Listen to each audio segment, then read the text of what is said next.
Bonjour à tous, aujourd'hui je vais vous faire part de ce qu'est la classe inversée, selon ma vision des choses. Vous avez ici une petite fiche vous indiquant un petit peu qui je suis.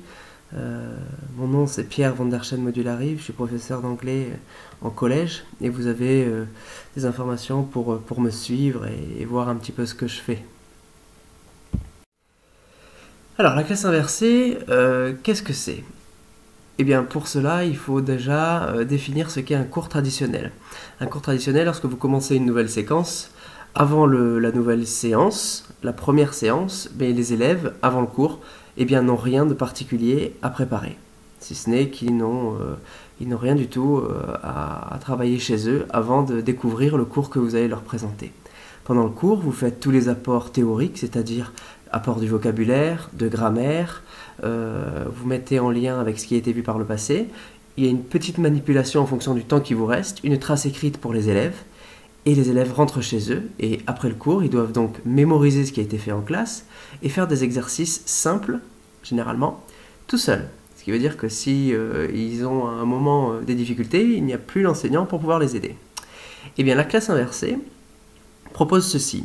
Avant le premier cours de la nouvelle séquence, l'enseignant crée une petite vidéo chez lui en débroussaillant un petit peu le terrain, c'est-à-dire qu'il va donner le vocabulaire en amont, il va donner quelques contenus grammaticaux, les clarifier, donner quelques petits exercices qui seront corrigés. L'élève peut regarder cette petite capsule vidéo pour pouvoir ensuite arriver en classe avec déjà un bagage. Et c'est un temps précieux qui est gagné, parce que ensuite en classe, nous pouvons nous consacrer, l'enseignant et les élèves, à manipuler, faire des activités qui mobilisent le vocabulaire, les structures grammaticales qui ont été données en amont lors de la capsule vidéo, et l'enseignant peut bien sûr apporter une aide personnalisée à ses élèves. Et lors de la trace écrite, légère petite trace écrite en fin de cours, l'enseignant peut clarifier des petits points qui n'auraient pas été bien saisis lors de la capsule vidéo. Et enfin, en travail à la maison, après le cours, il y a une mémorisation qui peut être faite et des exercices d'approfondissement. Approfondissement pourquoi ? Parce que l'enseignant s'est assuré pendant l'heure de cours que les élèves avaient bien manipulé, bien compris ce qui avait été travaillé en amont. Voilà l'intérêt de la classe inversée. En bref, les avantages du dispositif. Eh bien, c'est qu'on est chez soi, au calme. On n'a pas la crainte du regard d'autrui qui peut stigmatiser certains élèves. On peut également aller à son propre rythme. On peut re-regarder à volonté la vidéo, la capsule vidéo chez soi. On peut s'entraîner à répéter à haute voix, ce qui permet d'être désinhibé, et plutôt que d'être plutôt introverti en classe et de ne pas oser participer.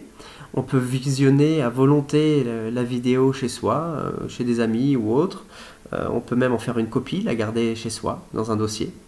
Elle est consultable à tout moment, contrairement à un cours qui a été dispensé par un enseignant qui est éphémère, on ne peut plus le mobiliser comme on le souhaiterait. Alors que là, on a une vidéo qu'on peut réutiliser à tout moment. L'enfant peut prendre confiance en lui, à force de se dire tiens, je suis prêt pour demain, j'ai bien compris le cours qui a été présenté et je suis prêt à participer pour demain. Je connais mon vocabulaire, j'ai compris le point de grammaire et j'arrive à prononcer correctement ce qui a été vu. Et grâce à cela, le lendemain, on participe activement en classe, on ose prendre la parole. Et le regard même des uns et des autres peut changer sur des élèves qui étaient peut-être justement jusqu'alors introvertis. L'enseignant peut apporter une aide individualisée en classe en voyant qui a plus ou moins bien compris ce qui a été abordé, ceux qui sont très à l'aise et qui peuvent même aider d'autres élèves au sein de la classe. Et le travail ensuite à la maison peut être plus complexe parce que l'on sait qu'on s'est assuré pendant l'heure de cours que les élèves avaient maîtrisé ce qui avait été abordé en termes de vocabulaire ou de grammaire. Les conditions pour que ce dispositif soit efficace et fonctionne, il faudra que les élèves visionnent les capsules vidéo qui sont faites soit par l'enseignant, soit par d'autres enseignants d'anglais, ça peut être même des petites vidéos de YouTube qui ont été faites. Les élèves, les apprenants devront donc apprendre le vocabulaire nouveau, le comprendre, comprendre ce qui a été présenté et surtout se questionner pour arriver avec des questions pour le lendemain en classe. Les élèves devront aussi s'entraîner, répéter à haute voix avec le meilleur accent possible le contenu de la vidéo qu'ils découvrent chez eux, au calme.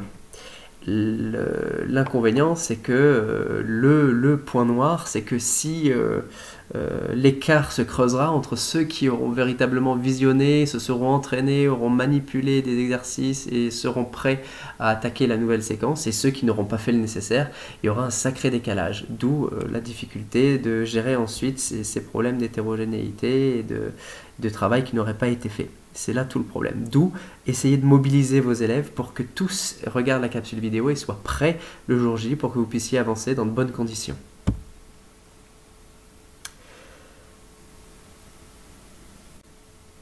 Voilà, bah écoutez, merci à tous. Vous savez où me trouver, vous avez les informations ici, mon compte Twitter, mon site personnel, et puis bah, c'est la première vidéo d'introduction de mes différentes vidéos de classe inversée, appelée en anglais Flipped Classroom. Merci à vous.